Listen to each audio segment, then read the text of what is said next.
Mengapa saya tertarik ya di bidang, kanker anak ini ya, karena memang kalau kita melihat data ini semakin hari ini semakin, banyak ya, insiden kanker pada anak ya, dan ini, kalau kita lihat mortalitasnya juga cukup tinggi ya, sehingga, kita sebagai ahli gizi, sebagai peneliti di bidang gizi ini perlu memperhatikan sekali ya terkait, gizi pada anak dengan kanker. Dan lebih spesifik lagi memang kalau kita berbicara tentang kanker anak, itu tidak hanya dalam rangka pengobatan kanker itu sendiri ya, tetapi juga kita harus memperhatikan, pertumbuhan dan perkembangannya. Nah, saya memulai riset ini di Jogja ya, karena memang awalnya memang kita melihat data di Jogja itu cukup tinggi ya, dari Riskesdas 2013 ini prevalensinya tertinggi bahkan di Indonesia ya, untuk anak dengan kanker.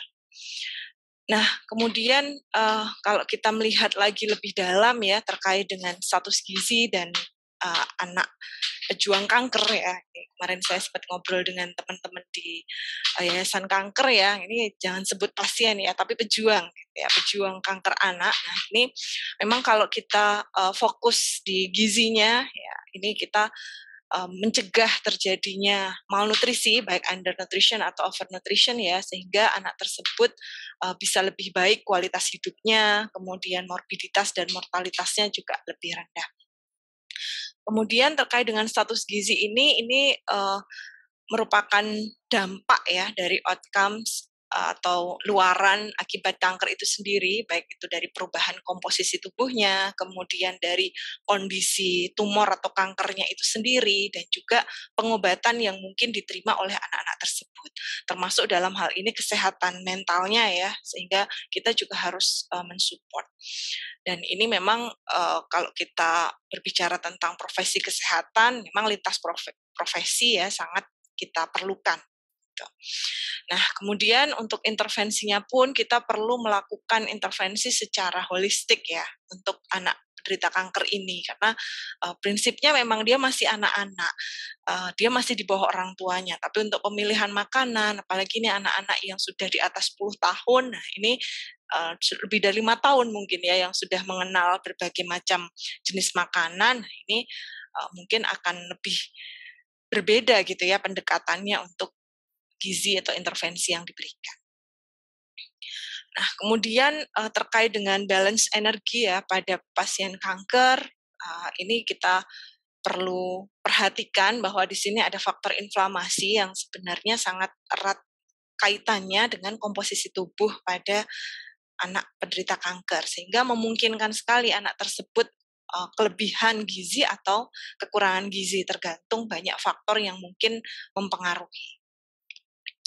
Nah, saya dan tim ini, memulai riset ini di tahun 2018 ya, mungkin belum terlalu besar sampelnya karena memang kesulitan kami cukup banyak ya untuk ada di bidang ini ya, kemarin cukup lancar sampai di 2019 sesuai roadmap, kemudian di 2020 ini kok ada pandemi, kemudian, karena kami basic-nya di rumah sakit ya, di RSUP Dr. Sarjito, ini kebetulan ada Bu Retno, matur nuwun Bu atas fasilitasinya, kita bisa riset di sana, walaupun dengan up and down ya, karena kondisi yang tidak stabil saat pandemi ya, tapi alhamdulillah masih tetap bisa jalan.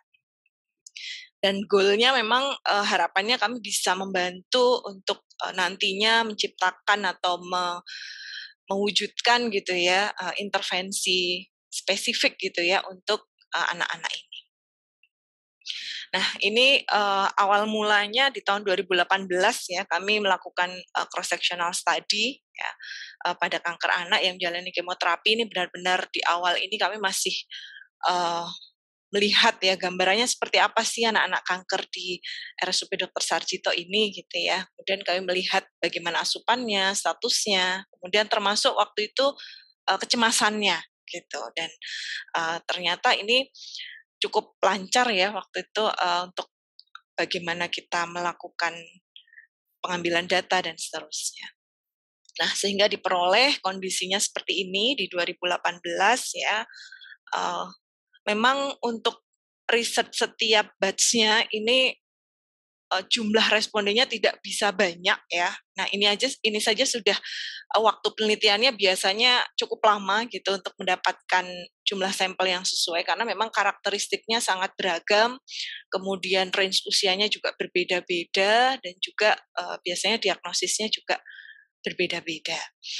Dan ini memang entah mengapa ya kami selama beberapa tahun di sana itu tidak bisa menemukan pasien yang benar-benar secara continue itu kita temui gitu ya setiap tahunnya. Apakah ini karena proses yang sudah selesai ataukah karena mungkin ada kendala-kendala lain sehingga pada saat dia harus kembali ke rumah sakit ini mengalami halangan atau tidak kembali atau tidak continue. Nah, jika dilihat dari status gizi, kalau kita lihat di sini memang normal dan over itu cukup banyak ya di sini. Normalnya sekitar 60% di hasil ini ya.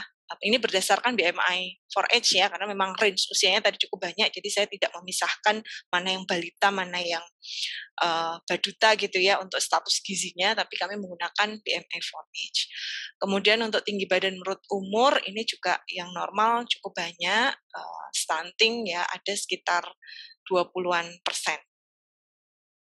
Kemudian yang juga kami lihat di sini adalah nafsu makan ya. Di sini nafsu makannya yang menurun juga banyak, tapi yang normal juga lebih dari 50% ya kalau kita lihat di sini, karena memang pada saat itu untuk asupan juga cukup baik gitu ya. Hanya saja pada saat riset ini kami menemukan asupan yang banyak itu justru berasal dari makanan di luar rumah sakit ya, sehingga ini menjadi catatan kami waktu itu, kira-kira menunya apa kok mereka lebih prefer untuk mengambil makanan-makanan dari luar rumah sakit. Setelah kami amati, ternyata sama dengan sebagian besar yang menu-menu yang disajikan. Gitu. Dan menurut orang tuanya ini makanan dari rumah sakit itu juga enak gitu. Nah, sehingga kami tertarik juga untuk di tahun 2020 akhir ya kemarin itu kami juga melihat secara kualitatif bagaimana orang tua ini menyikapi makanan-makanan yang disajikan. Nah, kemudian di penelitian yang sama itu kami menemukan bahwa lebih dari 50% itu jenis kankernya atau tipe kanker anak di RSUP Dr. Sarjito itu ALL. Sehingga kami berusaha untuk melihat apakah secara karakteristik ini tipe kanker berbeda gitu ya, mempengaruhi. Nah, meskipun tidak ada hubungan yang signifikan ya secara statistik antara status gizi ini salah ketik ya, status gizi antara pasien ALL leukemia dengan non leukemia ya. Tapi dalam penelitian ini didapatkan bahwa 17,8% ini pasien yang dengan leukemia ini justru banyak mengalami obesitas dan kelebihan berat badan, sementara yang lain ini lebih rendah. Sehingga kami juga berusaha untuk menggali kembali permasalahan gizi untuk bisa menanggulangi hal tersebut. Nah, kemudian berdasarkan referensi ya, kalau kita lihat di sini memang malnutrisi ini berhubungan dengan tipe kanker ya. Nah, termasuk juga di kanker anak sebenarnya ya. Sehingga ketika kita melihat anak atau menghadapi pasien kanker anak, kita melihatnya bukan sekedar gambaran bahwa ini adalah pasien kanker berbeda dengan pasien anak lainnya, tetapi juga kita perlu melihat bagaimana karakteristik kankernya atau jenis kankernya. Ini kanker yang tipe apa, nah sehingga kita untuk penanganan gizinya itu tidak salah ya, jadi lebih tepat gitu. Karena memang untuk ALL ini resiko untuk overweight dan obes ini ternyata di beberapa riset sudah mengatakan lebih tinggi ya terkait dengan status gizinya.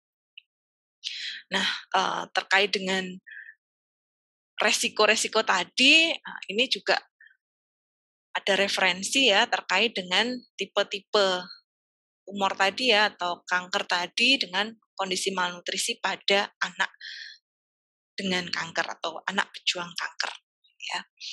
Ternyata ini kalau kita lihat memang secara apa ya, komposisi tubuh ya, akumulasi lemak, kemudian resiko untuk inflamasi ini setiap jenis kanker ini ternyata punya karakteristik yang berbeda. Nah, kita perlu melihat lebih detail.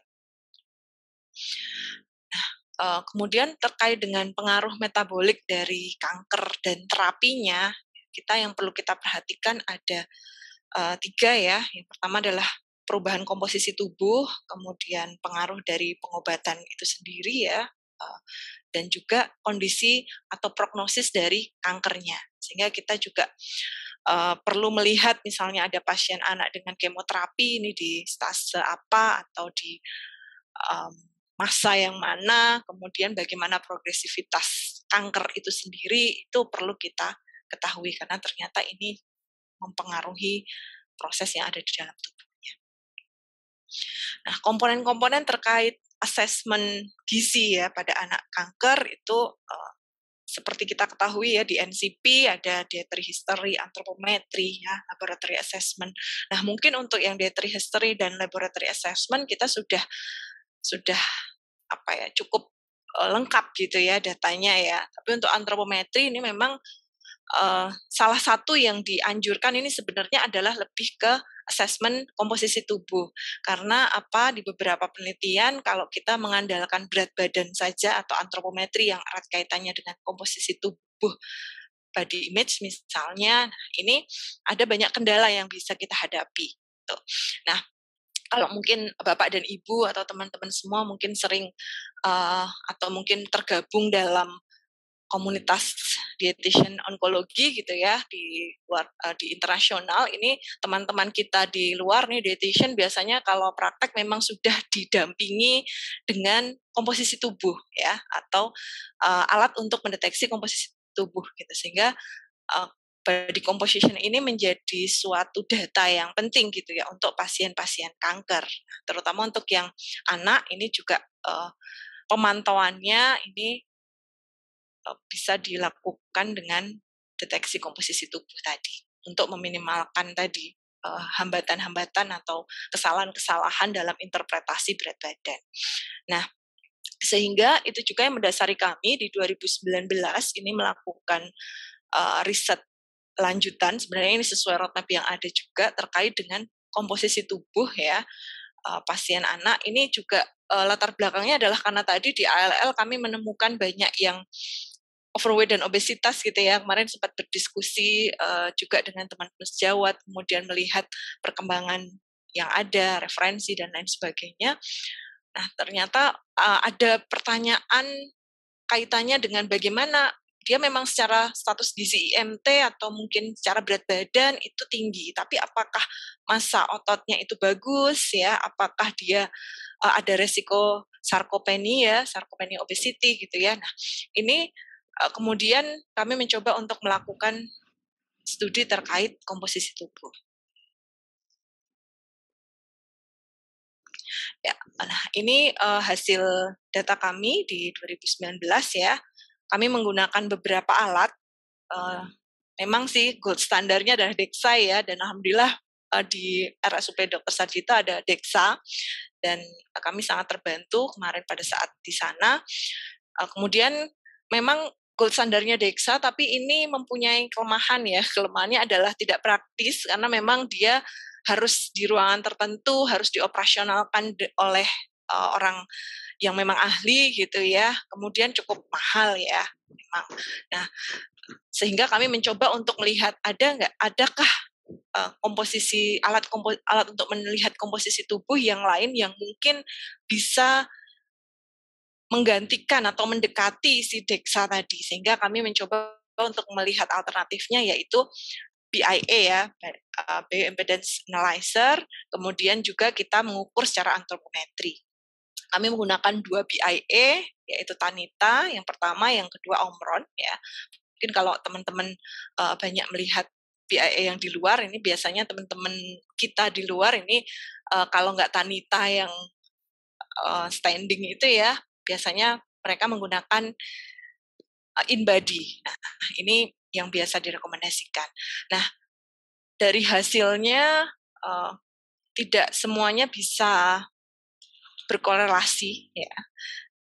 Nah, tapi ini ada satu catatan yang didapat dari penelitian ini ya, bahwa lingkar lengan atas ini ya, ini berkorelasi dengan baik ya terhadap massa otot, massa lemak, dan persen body fat yang diukur dengan DEXA. Sehingga kami melihat bahwa ini berarti bisa nantinya kita melakukan pengukuran yang secara komposisi tubuh gitu ya untuk bisa mendekati gold standar dengan MUAC. Nah ini memang kemarin kami sempat terkendala dengan DEXA-nya ya, karena di masa pandemi itu kami stop beberapa bulan, nah sehingga untuk proses selanjutnya ini kami masih dalam tahapan untuk penyelesaian penelitian ya, data penelitian. Nah ini kemarin masih terkendala sehingga kami belum bisa publish untuk data tersebut. Kemudian terkait dengan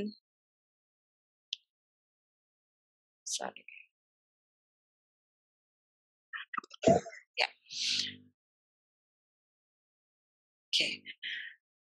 Kemudian terkait dengan pertanyaan penelitian selanjutnya yang arahnya ke makanan tadi ya, kenapa asupan makanannya tadi cukup banyak, bagus sebenarnya ya, tapi kami rasa kok mereka tidak banyak menyentuh makanan yang disajikan gitu ya. Nah, ini kemarin juga kami coba untuk melihat bagaimana sih gambaran gitu ya sisa makanan pasien yang ada di RSUP Dr. Sarjito ya, ternyata ini ada 68% ya pasien kanker anak yang kami ambil datanya ini sisa makanannya mencapai lebih dari 50% gitu. Sehingga kami mencoba untuk melakukan riset kualitatif juga terkait dengan mengapa kok sisanya banyak padahal yang dikonsumsi cukup baik ya asupannya. Nah, ini kami mencoba menanyakan kepada orang tuanya ya, walaupun memang beberapa orang tua menyebutkan nafsu makannya turun, kemudian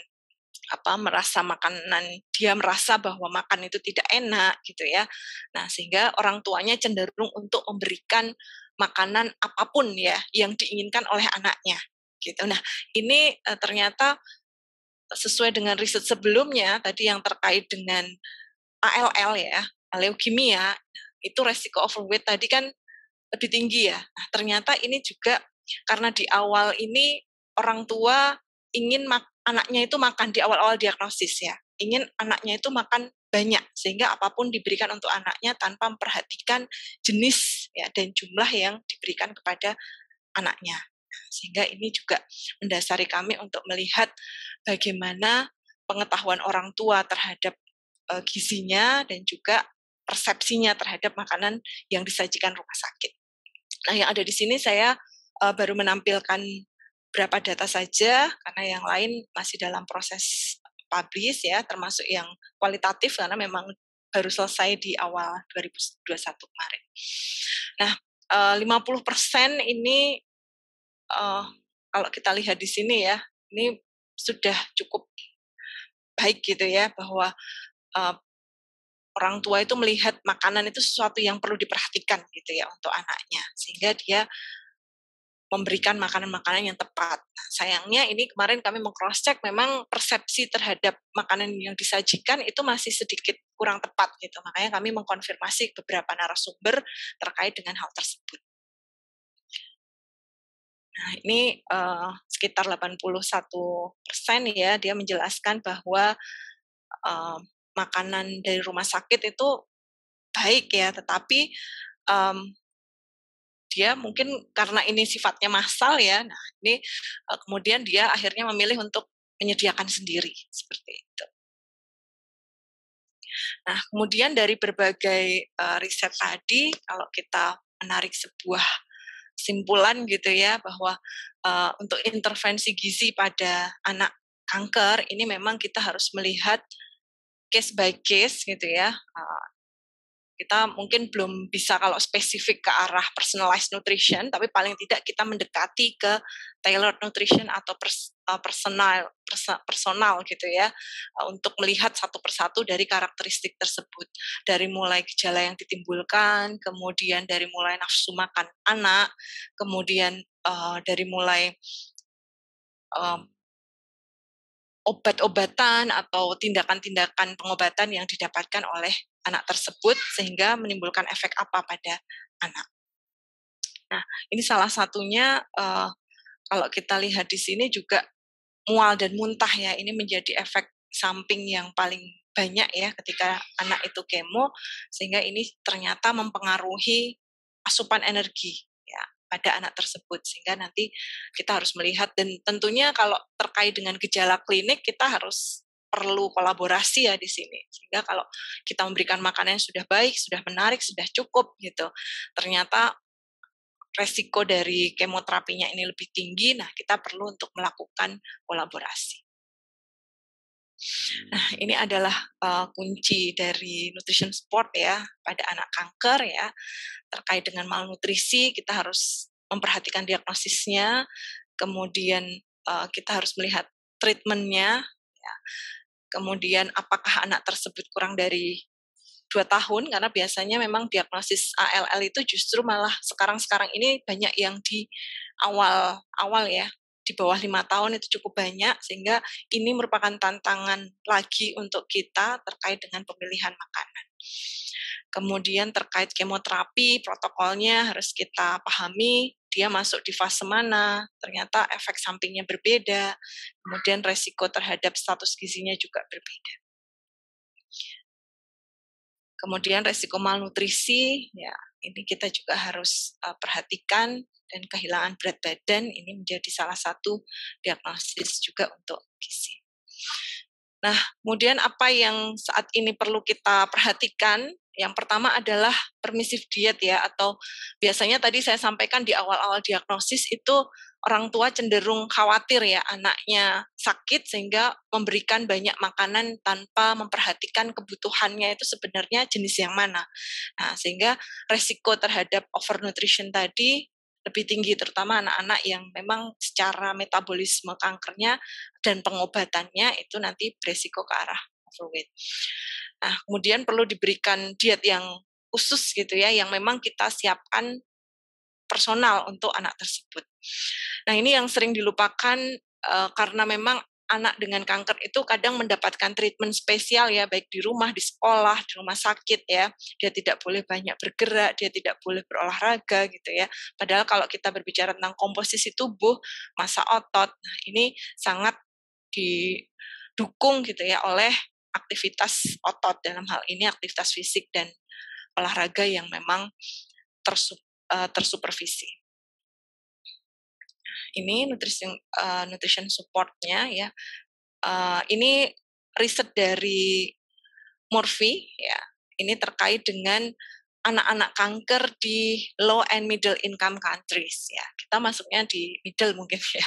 Nah, ini memang yang paling perlu diperhatikan di negara kita ya, anak-anak kanker di negara kita ini antara lain adalah oral food ya, melewati rute-rute yang dia mampu, kemudian kalau memang diperlukan suplemen, kita perlu berdiskusi lebih lanjut ya, karena memang tadi targetnya adalah kecukupan makro dan mikro ya.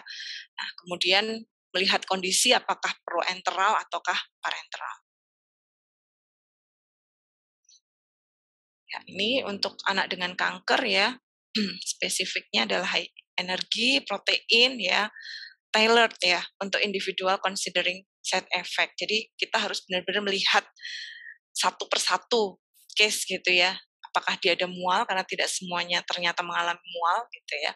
Kemudian muntah, nah, nafsu makannya turun.